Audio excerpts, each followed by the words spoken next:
Chapter 7, Freedom from Choice. My hope in writing this book is to help people live in freedom from choice, in a state of grace, following that path of impeccability which we chose for ourselves before we came here. As we pulsate between formlessness and form, we receive insight. We remember, suddenly, what we chose for ourselves in the time before time. Following that insight, we give energy to the form of our highest good, and this movement becomes natural for us, involuntary, like breathing. We are freed from doubt, from the choice of the ego, into a way of being in harmony with the higher mind. The vibration of time. Time purifies itself by calling into existence conceptual abstract forms from the no-form place, and creates them into crystallized images in order to observe its own personal beauty. First, there was only the dark infinite void.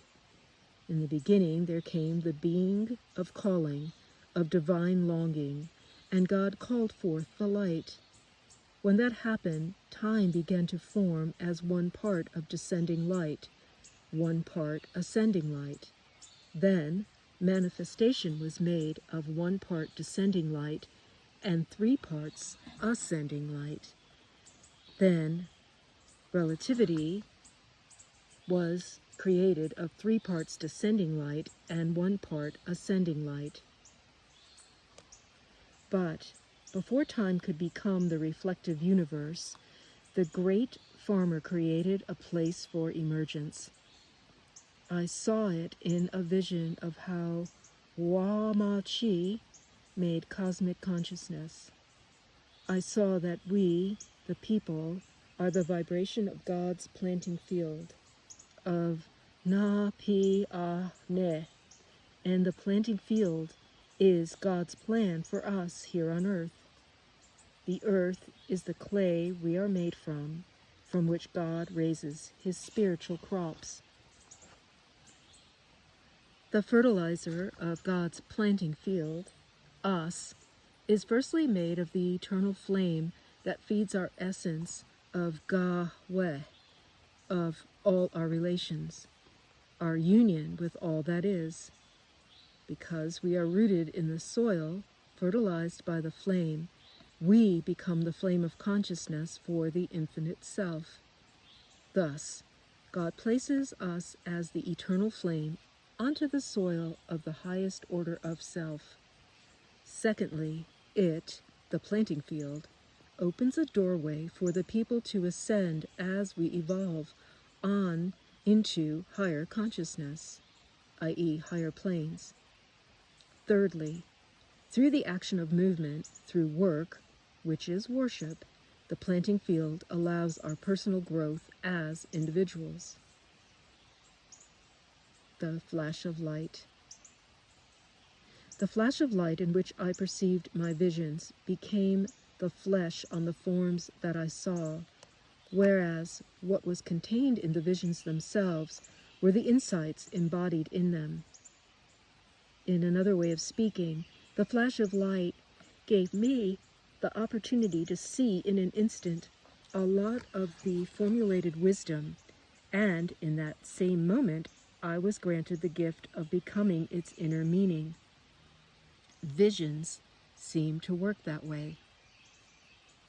Growing up at Picuris, I remember the teachings that the farmer is the being of O-Ka-Me-E, the essence of childlike innocence, of the highest goodness that sits. Therefore, in the action of a farmer planting the fields, he brings into the field as he prepares and then plants it, the essence of his own being. In the season of springtime, the cosmic mother farmer prepares the soil with childlike innocence of the highest goodness. Innocence sits and blesses the land just planted with that specific essence. The farmer, in the action of planting, awakens the ancient memory of the field in us. The field, which is now awakened, can follow its natural course of awakening the seeds that have just been planted there, to sprout them, and so to bring forth their life. Then, out of the childlike innocence of the cosmic Mother-Father goodness, we pass through the holy gates, for the password that allows us to cross over into life is innocence, the innocence of childlikeness. We then carry innocence and goodness within us. We crystallize it as formalized thought, made from the speeding light of the universal intelligence of timelessness. Timelessness changes into the slowed down light of the crystallized linear time. The metaphor for time is the weaver's loom that weaves the tapestry that can now appear as life. Life looms forth into breathing creativity that moves within highest effort. The experience of highest effort can be appreciated as life observes itself as the seedling, working, sprouting, and then breaking the top layer of the cover soil of the earth's infinite self. The earth can, in seeking, find the spiritual, physical sunlight of its own being. We, the planting field of cosmic consciousness, become God's promise. And so it was in the beginning, when the great farmer created a place for emergence. Then, in time, the energy of the vibrational landscape of cosmic thought had eyes to see and could see its own radiance and beauty. Life had become the living manifesto of God's beauty, and then God came down to play. He made our clothes of playfulness so that we could wear them out of the resonance of his playful laughter. Pia is the vibration for playing. Means God is here, and Pia means making. And the making would also mean that clothes, the cover of our physical body, would become the abode of God's flesh. Silence. Even before time was, silence was. And silence had the attributes of ki, placement, purity, te, stop. Placement, purification and stillness, or stoppedness.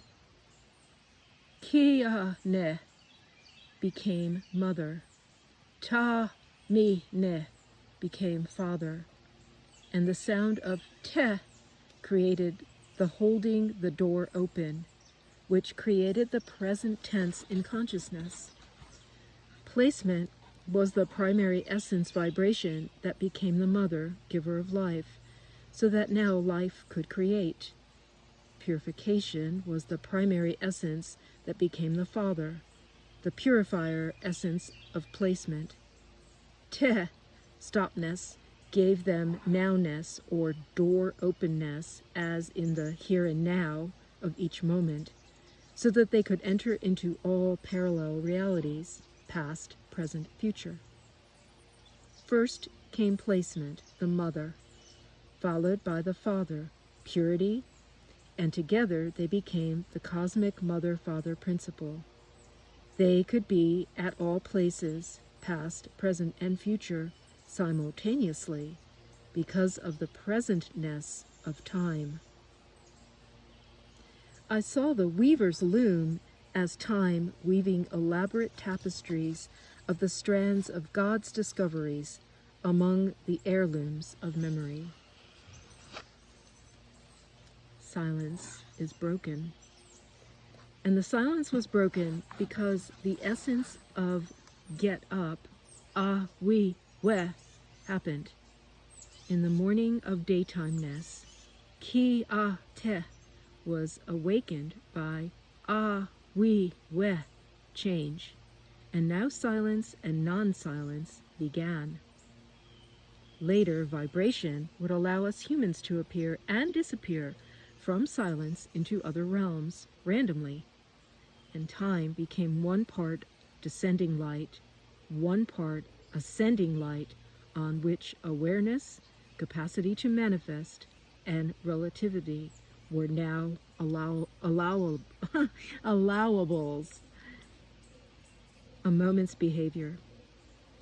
Since then, the nature of life reveals that every single moment is awakened from out of silence.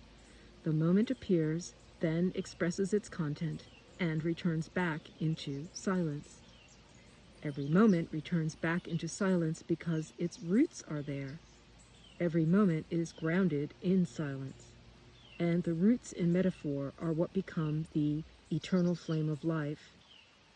When a moment, insight in motion, makes its appearance on the stage of life, its content is purified by breath, and the te stops to hold the door open so that the moment can return back into silence.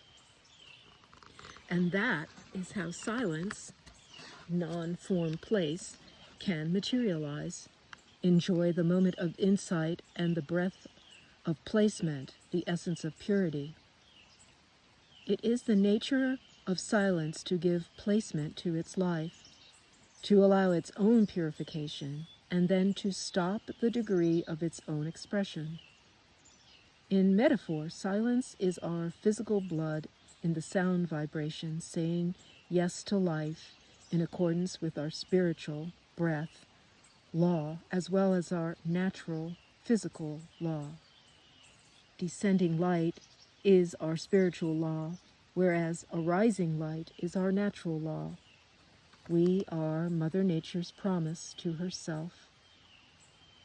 Silence is made of 3 vibrations. 1, placement. 2, purity. And 3, stillness. Another way of describing silence is that we know its home is in the infinite void. Technically, it is the no-form place or that place of nothingness. Consequently, the true measure of our success in life is how much of, or the degree of nothingness, emptiness, we can achieve. There are 3 vibrations that came into existence after what I call the we-we awakening moment. 1, now life could breathe. 2, now life could materialize. And 3, now life could move. Again, breath, materialization, and movement. Don't get stuck in the form means don't get stuck in the breathing or in the materialization or in the movements of life. Perhaps the most important thing to do is to return to silence, to become the finite and the infinite of all knowingness. The idea I want to convey here is that we use the inner walls of our need to catch the revelations as they pass by us so that we can become states of illumination, so that we can become the shamanic journey of the observer and the observed in our everyday life experiences. Walking as vibration.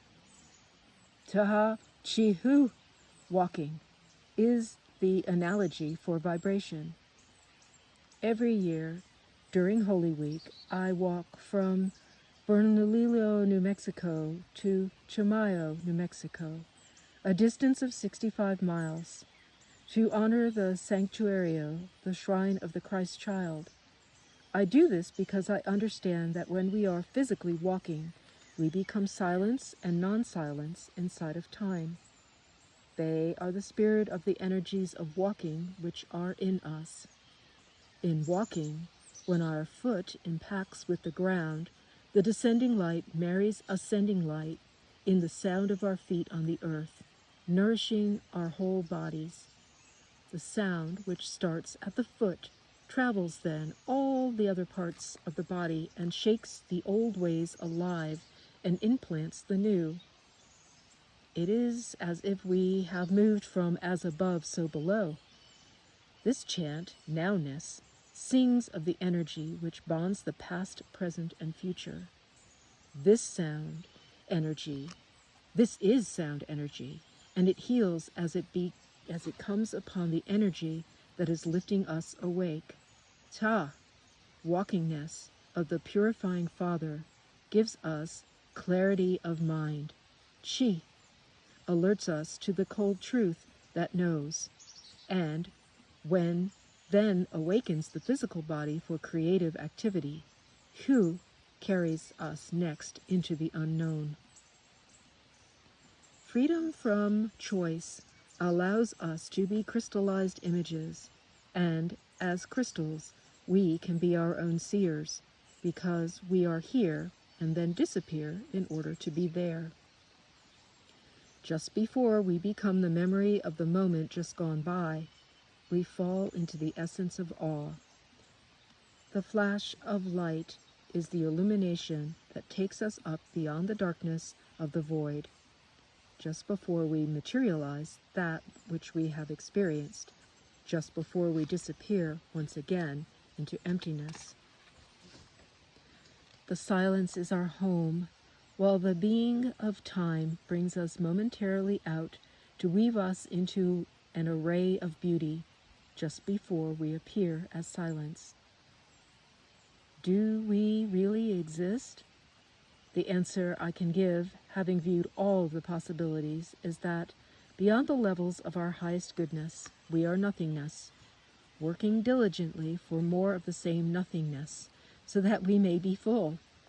The true purpose of the practice of vibration is the self-expression of the infinite as finiteness, because all of the one in the all is a sleeping, dreaming heart of love. The purpose of vibration.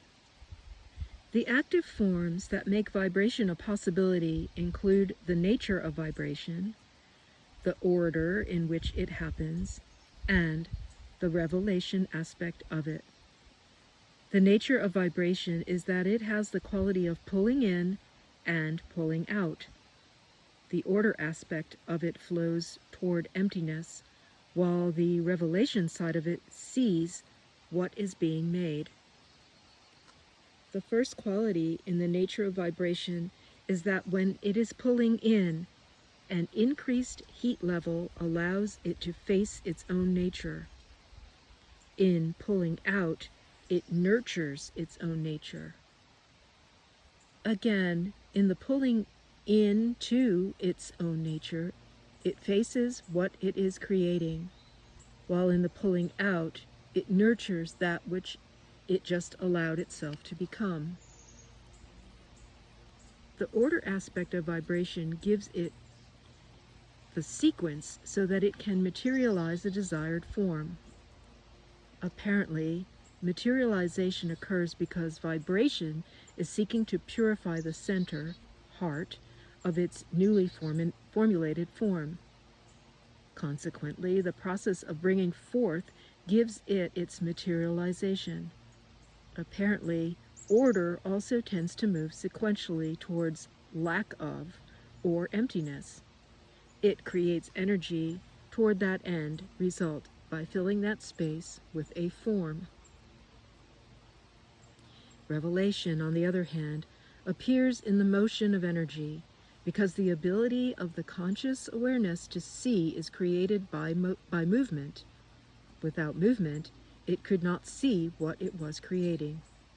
Additionally, revelation is what creates the power to create even more forms. The nature, order, and revelation of energy gives continuity towards perpetuity, because this is instilled in its very nature. Finally, in true reality, we do not exist, and that innocence creates in us the capacity to seek ourselves in ourselves, to appear and disappear, so that we can have, moment by moment, a review of all we have cultivated. The Christos is our crystallization, our love for life. And that, my friends, is the end of this book. It is now the 29th of June, although you'll be hearing this in the month of July. And I will be waiting until winter or autumn, when the wood stove is again required for heat, to be sitting with you and reading the next book. I have no idea what it's going to be. Thanks for joining me in this series. See you in the next video. Till then.